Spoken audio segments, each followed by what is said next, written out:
E se eu fosse dar um tema dessa mensagem, seria um eis-me aqui, segundo essa mulher samaritana.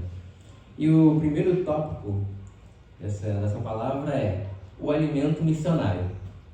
A gente vai ver sobre o alimento que Jesus fala, que é cumprir a vontade do Pai e tal.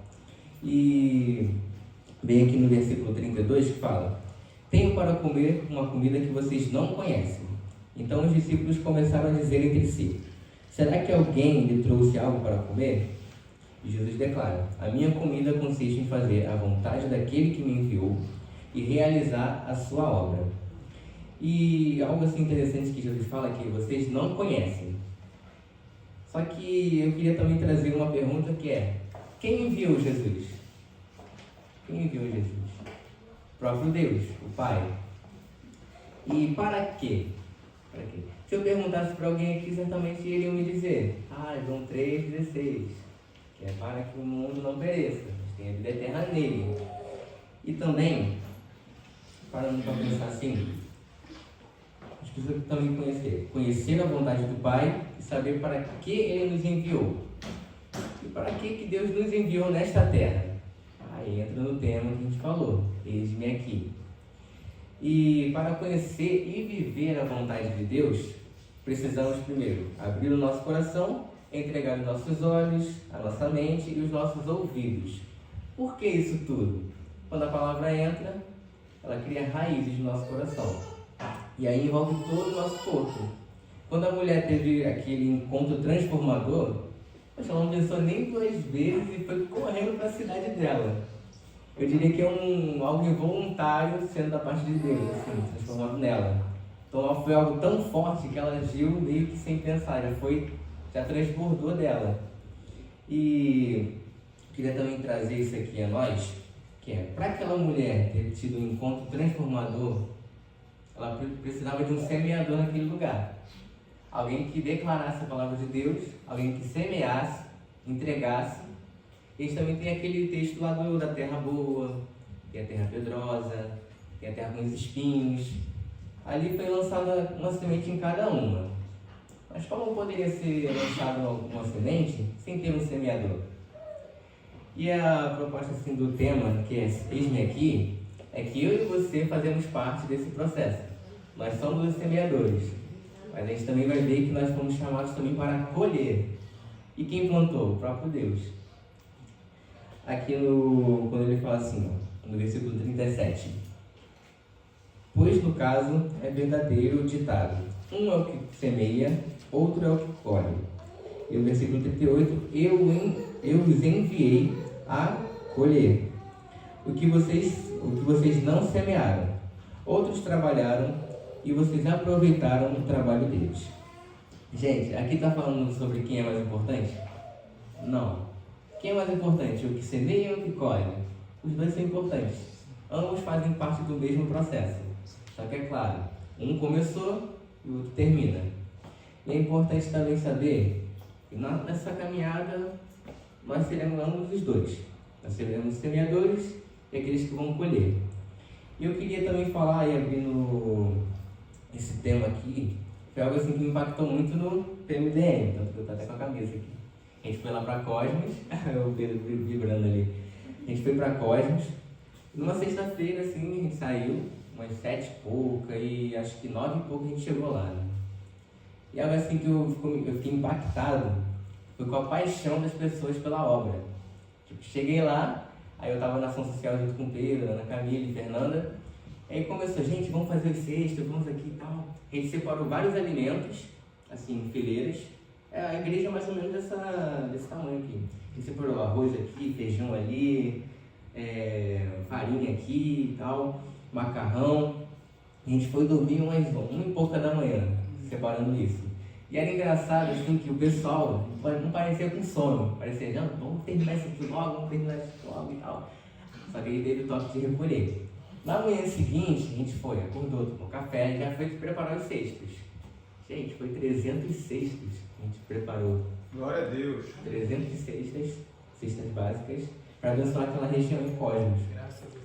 E quando eu vi aquela alegria que o pessoal foi e terminou, nossa, Trabalho feito. A gente foi, colocou na Kombi, encheu a Kombi, coitada da Kombi, quase quebrou o amortecedor dela, que já era bem velhinha. E a gente pensando assim, poxa, ação social, nosso trabalho acabou? Era o que? Sábado ainda? Eu não tinha mais nada para fazer. Aí estava eu e Pedro, naquele mesmo lugar ali, eu, Pedro, Ana Camila e Fernanda. A gente conversando, a Gabi estava no evangelismo, o Edgar também. E a gente, poxa, os irmãos estão lá, a gente está aqui. Não, aquele clima chato. Poxa, acabou? Aí eu lembro que eu estava passando, teve a passeata lá. E saiu e foi um carrão, um caminhão, na verdade, com cheio de música, louvor e tal. A gente passando, adorando o Senhor, e as pessoas assim, saindo das suas casas.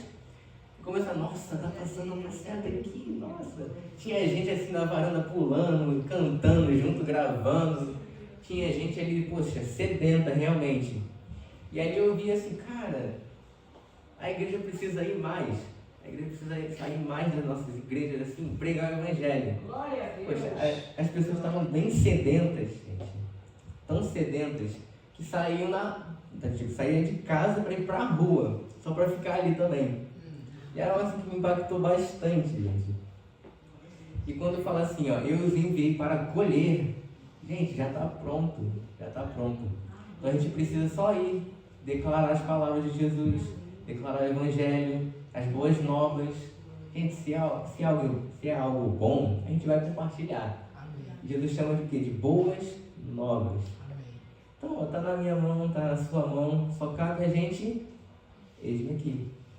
Só declarar, eis-me aqui. E é claro assim, é o Pedro que está no slide? Tá, né? Tem como colocar aí Romanos 8:19? Por favor.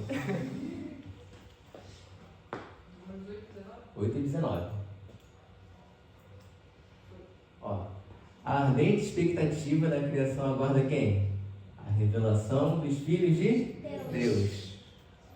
Vamos lá, acho que a gente não entendeu direito, ó. Pois a criação, peraí, vamos lá. Não, é outro, 19.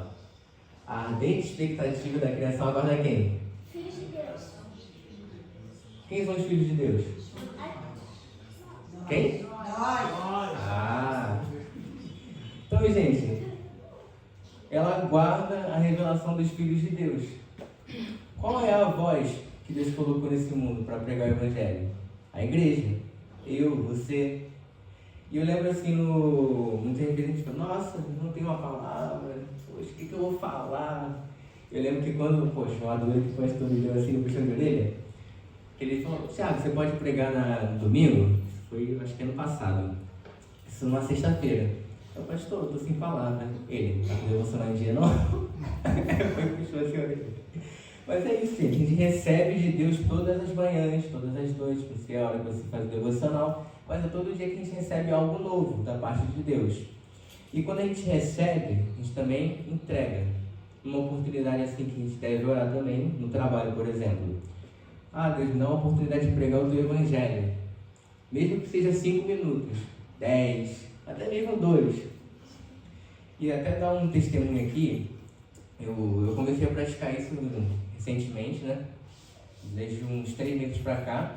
Falava, Deus, dá uma oportunidade de pregar o teu evangelho. Poxa, já estou aqui há 2 anos, não ganhei uma aula para o Senhor. Aí, nesse processo, eu fiquei sabendo de algo que aconteceu com uma colega minha. Que ela estava na casa dela e teve um AVC. Do nada. Assim. E ela estava sozinha com um filho. O filho deve ter uns 10 anos por aí. E ela contando ali, ela estava paralisada, não conseguia falar nada, só ficava no sofá. E o filho viu aquilo e ela, não, vou ligar para a vovó. Aí já ligou para a vovó, ligou para outra avó também.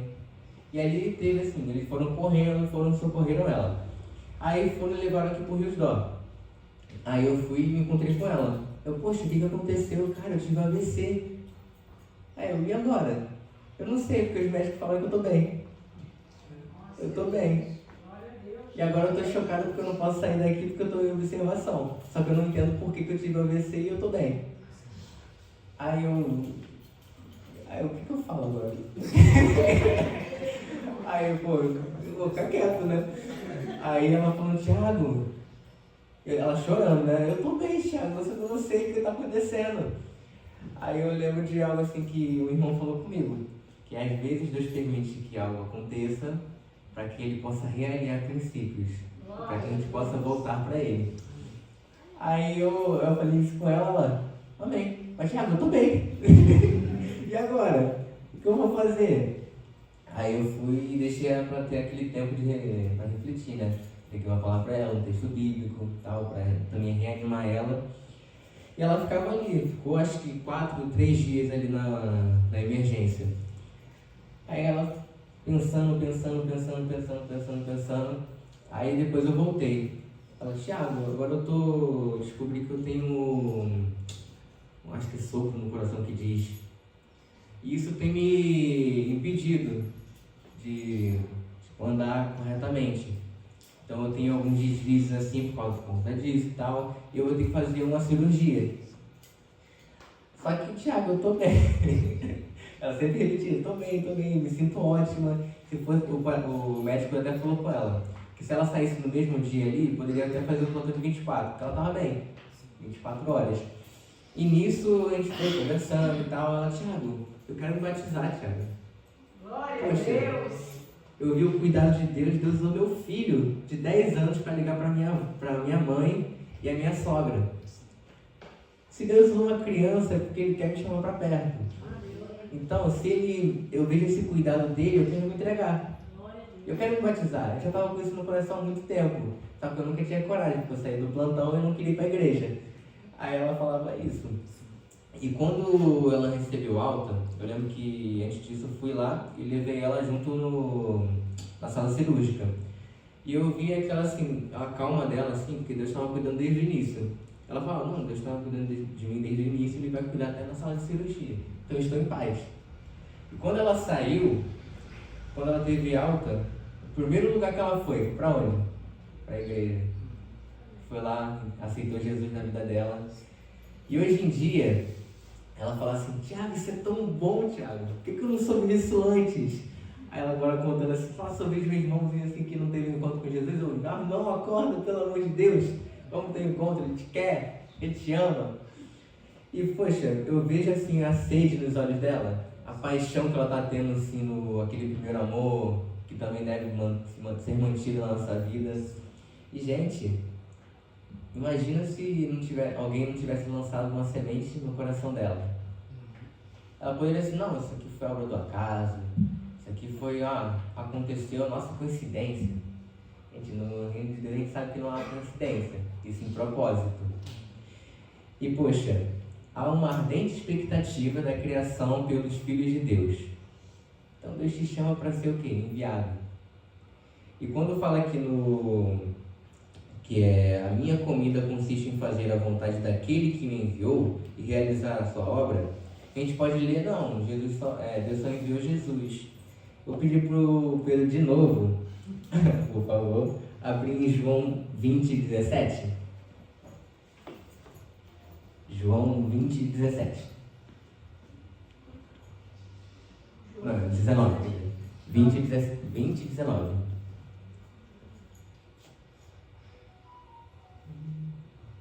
Ó. Peraí, acho que é isso não. Eu 17.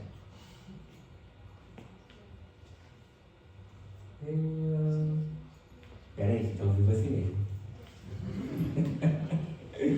Deixa eu ver aqui.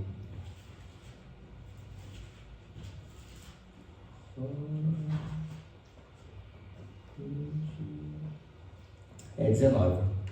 É isso mesmo. 19. Ao cair da tarde daquele dia, o primeiro da semana, estando trancadas as portas da casa onde estavam os discípulos, com medo dos judeus, Jesus veio e se pôs no meio deles, dizendo, que a paz esteja com vocês. Versículo 20. E dizendo isso, lhe mostrou as mãos e o lado. Então os discípulos se alegraram ao ver o Senhor. 21. E Jesus lhe disse outra vez, que a paz esteja com vocês. Assim como o Pai me enviou, eu também os envio. Então, gente, Deus não enviou só Jesus. A gente também faz parte desse plano. E, poxa, eu sabendo disso, Deus poderia escolher qualquer coisa assim, ele poderia descer, ele poderia fazer muitas coisas, assim, algo extraordinário, muitos sinais, dar visões para todo mundo e tal, mas ele escolheu meros seres humanos como a gente. Pessoas que, poxa, gente de Deus é isso aqui, ou até menor. E ele escolheu eu e você para ser companheiro e irmão dele nessa obra. Então é importante que a gente pregue o Evangelho. E quando ele fala assim, que a paz esteja com vocês, gente, ele já está conosco, nosso lado. E tanto que, se a gente for ver o 21, se eu não me engano, que ele fala para os discípulos a seguinte coisa, ó. E havendo dito isso, soprou sobre eles, 22 na verdade, soprou sobre eles o quê? Recebam o Espírito Santo. Gente, o Espírito Santo habita em mim, habita em você, habita em todos nós. Ele nos guia aqui em toda a verdade, verdade que vem da parte de Deus. Então ele, ó, Espírito Santo, Deus, coladinho, andando lado a lado. Tudo que ele passa pra gente é da parte de Deus. Então é importante que a gente também ouça a voz do Senhor. E eu contando assim sobre a sede daquelas pessoas do PMDM, aquelas pessoas sedentas, poxa, eu quero isso. Vendo os olhos das pessoas do PMDM servindo, os olhos deles brilhavam, e aqueles que estavam seres vazios, gente, eu quero isso que vocês têm. A gente sem dormir, porque não dava para dormir direito, servindo, cansado, mas estava lá, servindo. E, poxa, gente, aquele mês estava pronto para receber, e pronto para a gente também colher. Eu lembro que quando a gente chegou lá, no último culto, a gente pregou o evangelho, evangelizando na rua, e, cara, foi algo assim que eu quase chorei no final, quando estava terminando. O pastor, acho que era o bispo fazendo assim, gente, quem quer aceitar Jesus? Veio uma senhora, veio duas crianças, e um montão de gente, assim, gente, não, a gente tem que aceitar Jesus e tal. Foi um ambiente assim tão tremendo, que eu comecei a tremer. Gente, é isso. Tipo, ali as pessoas estavam prontas para receber e também a gente estava pronto para colher. E só colheremos quando estivermos dispostos e disponíveis para semear. Quando a gente leu aqui no texto, que é aqui, ó, no versículo 38, eu enviei a colher e vocês não semearam. Eu enviei a vocês a colherem o que vocês não semearam. Outros trabalharam, vocês aproveitaram o trabalho deles. E qual é a primeira palavra no 39? Muitos samaritanos. Muitos samaritanos daquela cidade creram em Jesus por causa do testemunho da mulher, que tinha dito, ele me disse tudo o que eu já tinha feito. Quando, pois, os samaritanos foram até Jesus, pediram-lhe que permanecesse com ele. E Jesus ficou o quê? 5 minutos? 2 dias. Gente, só lembrando que os samaritanos e os judeus não estavam bem em nenhum momento. Era assim, ao ponto de tacar pedra no outro. Se você encontrasse assim, eu, o judeu, e o Rogério samaritano, ele ia tacar pedra em mim, eu tacar nele também. Então a gente não se dava bem de jeito nenhum. E quando eles reconheceram que ali havia um Messias, ou seja, uma samaritana do nosso meio, viu um judeu, que é o Messias, gente, eu preciso correr até lá. Só para saber mesmo, que eles também vão declarar. Agora não é por causa do que você disse, falando sobre a mulher, mas agora porque nós mesmos ouvimos e sabemos que este é o verdadeiro Salvador do mundo. E, cara, Jesus ele estava sempre assim, coladinho com Deus, lembrando que ele estava como um homem, ele se esvaziou para que pudesse habitar no meio de nós. E ele sofreu todas as dores que passamos, mas em nenhum momento ele pecou. Então ele sabe o que é andar como a gente está andando. E ele mesmo, eu lembro até no Getsemane que ele foi e começou a suar sangue, tamanha angústia ali naquele momento, falando assim, Senhor, se for da tua vontade, afasta esse cálice de mim, mas contudo, seja feita a tua vontade. Ele em nenhum momento ele hesitou, mas sempre esteve ali com um propósito firme. Por isso que eu falei assim, quem enviou Jesus? Ele sabia. E para quê? Ele tinha essa convicção. Tanto que quando ele fala assim, não, o Filho do Homem será entregue aos homens, E Pedro vai lá e exorta Jesus. Aí o que ele fala? Afaste de Satanás. Porque ele já sabia, já tinha o firme assim, no seu coração o propósito de Deus. E sabendo que nós também fomos enviados pelo Todo-Poderoso, e para que nós fomos? Que aí Jesus fala que ir, de pregar o evangelho por todo mundo e tal, fazer discípulos. Eu lembro que, testemunhando assim, algo que me impactou no BMDM, que aí contando sobre a continuação do o pessoal ali junto com as cestas, então a gente estava sentado do lado, aí veio uma irmã falar comigo, com a Fernanda, e olha, eu conheço uma pessoa aqui que está precisando muito, muito mesmo. Ela está passando por muita dificuldade, ela está doente também. E aquela palavra assim, poxa, eu estava cansado. Nossa, se eu me deixasse assim, eu encostava e deitava nos cestos. E a Fernanda veio e falou assim, Thiago, vamos lá. Eu cansado, vamos lá. Só que, sendo sincero, minha vontade era ficar ali, descansando, porque a gente não tinha dormido direito e tal. E aquela palavra assim entrou no meu coração na hora que ela falou assim, você não vai esquecer? Por favor, vai lá, entrega essa cesta para essa pessoa. Pelo menos entrega, porque ela está precisando muito. E a gente foi, eu mandei mensagem pro líder da ação social, ele falou, cara, vai lá. A gente está aqui na passeata entregando também os cestos, mas vai lá, a gente não vai conseguir. Aí fui eu, Fernanda e essa moça da cozinha que falou sobre essa mulher. Aí no meio assim, passou uma pessoa conhecida, aí ele falou muito forte comigo assim, chama ela pra ir também. Ela tava voltando para algumas coisas, não, eu vou lá junto com vocês. A gente foi, entrou na casa dessa mulher, na hora eu olhei assim, cara, essa pessoa tá precisando mesmo, vamos lá. Aí a gente foi, entregou as cestas e tal, e começou a orar pelaquela mulher.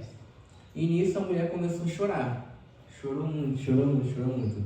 E eu tava literalmente assim, A porta da casa dela tava aqui, eu tava aqui, né? E tava aberta, então eu não conseguia ver o que tinha no outro lado da porta. Do nada essa mulher começou a olhar pra porta e pedir perdão. Aí eu, perdão? Ué, essa moça é doida? Eu não sei. Ela tava falando sozinha, parecia. Só que aí, de repente, na hora que a gente tava orando ali, o filho dela chegou. E o filho começou a chorar também. E a mãe também. E quando ela estava pedindo perdão pro filho, é porque ele não se falava há meses. Meses sem se falar. Morando sob o mesmo teto, mas não se falavam de jeito nenhum. Ambos estavam brigados. E aí o filho chegou chorando muito. E aí essa irmã que eu chamei, chamada Aline, foi assim, a gente pode orar por você também? Aí a gente foi e orou. Durante a oração ele começou a tremer muito assim de... Gente, é isso. Aí a gente foi e falou, você quer aceitar Jesus? Ele sem titubear falou, quero voltar. Eu quero voltar. E assim, a gente foi, abraçou ele e tal. A gente declarou também sobre a vida dele, sobre a questão do filho pródigo, que ele estava se encontrando como um. E quando a gente voltou, a gente impactado ali, o que aconteceu aqui. A gente só foi pegar um cesto, acabou voltando com 2 vidas para Jesus, assim, porque estavam sedentos pela palavra. E quando a gente estava voltando assim, a gente estava conversando, cara, e se a gente não fosse? E se a gente não fosse? Seria a última oportunidade talvez da vida deles. A gente ficou com esse peso assim. E se a gente não tivesse colocado à disposição do reino? Se a gente não tivesse ido pregar o evangelho? Sabe, muitas pessoas que passam pelas nossas vidas, pode ser a última vez que elas vão passar. Seja no trabalho, até um paciente, a gente entendendo assim, no âmbito do psicólogo, no hospital, no nosso trabalho, até mesmo que a gente encontra na rua, pessoas que passam aqui na frente da igreja. Eu lembro até de uma vez, assim, no testemunhando, que, poxa, alguém passando aqui, aí eu não lembro quem foi, que essa pessoa ficou parada, assim, na frente da igreja e tal, nossa, vovô bonito e tal. Aí foi um irmão, desceu ali e chamou, vem, essa pessoa veio. Só que ela ficou ali parada, um tempão. E se esse irmão não tivesse ido ali falar com ela, você quer entrar? Vamos junto, eu entro com você. Então hoje em dia, gente, eu vejo que falta muito isso na nossa vida. Essa disposição, esse amar o próximo. Tanto que quando pergunto para Jesus assim, qual é o maior e principal mandamento? Amarás o Senhor teu Deus de todo o coração, todas as forças, entendimento. Ele também fala de um semelhante a esse. Quando a gente cumpre quase todos. Todos, né? Que é falar, amará o teu próximo como a ti mesmo. Quando essa minha amiga que teve o AVC falava assim, cara, isso é tão bom, eu vejo as pessoas assim e tal. Poxa, gente, vamos aceitar Jesus, isso é tão bom e tal. Aí eu falava com ela assim, cara, você também estava assim. Estava no mesmo lugar dela, eu também estava. E a gente sabe. E sabendo que essas boas novas são tão boas para a nossa vida, por que a gente não compartilha isso, sabe? Se a gente tivesse um bolo, a gente certamente ia compartilhar. Você quer um bolo? Uma água, você quer? E Jesus? Sabe? A gente fica meio assim, né? E, gente, eu queria também falar sobre, passando assim pro final, eu queria falar sobre a gente manter a chama acesa. Eu estava até conversando com essa minha amiga ontem, e ela falou, cara, Jesus. E a gente falando sobre, quando Jesus fala sobre quando a pessoa é fria e quente, também morna. Tanto que Jesus fala, era bom se você fosse fria ou quente. Porém você é morna, eu tenho vontade de vomitar na minha boca. E muitas vezes a gente é assim na nossa igreja. A gente fica sentadinho, acomodado, naquela fonte de conforto e tal. E muitas vezes a gente fica assim. Não, é só pro irmão, é só pra quem foi chamado, é só pro pastor pregar o evangelho, então. Só que a mesma coisa que Deus pede pro pastor, Ele pede pra gente. O quê? Intimidade, comunhão, pregar o evangelho a toda criatura. E aí a mesma coisa, a diferença são responsabilidades e cargos. Só isso que diferencia a gente. Também tempo de caminhada. E quanto mais é dado, mais é cobrado. Da mesma forma que Deus me entregou, por exemplo, o Ministério de Louvor, Ele vai me cobrar em cima do Ministério de Louvor. Vai cobrar o quê? Excelência. Vai cobrar o quê? Ministério assim, você está pautado na palavra? Que hoje em dia, se a pessoa chegar aqui e falar qualquer coisa, a gente pode acabar entrando com a verdade. Mas se a gente não conhecer verdadeiramente as Escrituras, a gente não vai saber se é ou não é. E importante também, gente, Deus chamou todo mundo, todos. Muitos são escolhidos, muitos são, mas poucos são chamados pelo Senhor. Muitos falam assim, Deus me chamou. Mas será que Deus realmente chamou para isso que a gente está querendo fazer? Porque Deus nos chama somente para uma coisa, a gente vai ver aqui, é pregar o Evangelho a toda criatura. E é claro que cada um tem uma vocação que Deus chamou, seja na área infantil, seja aconselhamento, seja assim, no discipulado. Cada um tem uma facilidade que Deus colocou em cada um. E, gente, os campos estão prontos. E quem são os semeadores? Eu não sei vocês, mas eu declaro, eis-me aqui. Amém. Vocês também declaram eis-me aqui? Amém. Então, antes de chamar a irmã Shirley, se quiser vir aqui também, a gente vai orar. Eu queria, antes de passar para ela também, orar pelo nosso coração. Que, para a gente entregar e falar, nosso coração deve estar o quê? Cheio. Nós vamos falar qualquer coisa, mas o que queremos falar? O Espírito de Deus. Mas para isso precisamos estar cheios do Espírito de Deus. Então, eu queria convidar a igreja a se colocar em pé. Eu vou orar e em seguida passar a irmã Shirley. Queria pedir para os irmãos também colocarem essa mão no coração e a outra para os céus. Quando a gente declara colocando a mão para os céus, a gente fala como um sinal de rendição, gente. Tanto que a gente vê até em polícia assim, rendido. Aí o bandido vai lá e coloca a mão para cima. E quando a gente coloca o mais alto assim que a gente pode, é um sinal de rendição para Deus Todo-Poderoso. A gente vê assim nos meios de louvores, quando alguém levanta a mão, é um sinal de rendição, gente. Senhor Todo-Poderoso, nosso Pai Celeste, Senhor, queremos, Pai, nos entregar, Senhor, totalmente a Ti, ó Deus. Que não seja, Pai, o nosso ser vivendo, mas que o Senhor, Pai, venha viver em nós, ó Deus. Que possamos, Pai, nos pautar, Senhor, na Tua vontade, Senhor, vivendo, Senhor, completamente o ídolo, ó Deus. Que possamos, Pai, olhar com os Teus olhos, Senhor, ouvir com Teus ouvidos, Pai. E que possamos, Pai, ter a convicção de quem nos chamou e para quem nos enviou, ó Deus. Senhor, grava, Senhor, essa Tua palavra no nosso coração, Pai. Que Que a nosso, Pai, nosso coração possa ser uma terra boa, Senhor. E que possamos, Pai, estar cheios de sementes para viver, Pai, e declarar sobre este mundo, Pai. Cria em nós, Senhor, um coração como o Teu, Pai, um coração disposto, Senhor, a Te agradar, ó Deus. E que, Senhor, Pai, olhar sobre essa terra, Pai, possa encontrar, Senhor, verdadeiros adoradores, ó Deus. Declarando, Senhor, essa palavra tão grandiosa, Senhor, que é o eis-me aqui, ó Deus. E te pedindo, Senhor, usa, Pai. E faça, Senhor, através de nós e principalmente, Pai, apesar de nós, ó Deus. Não somos merecedores, Pai. Nós cremos, Senhor, que a Tua graça, Senhor, a Tua soberana graça, Senhor, nos chamou para essa santa vocação, ó Deus. Te pedimos, Senhor, e te agradecemos, Pai, mais uma vez. Em nome de Jesus. Amém.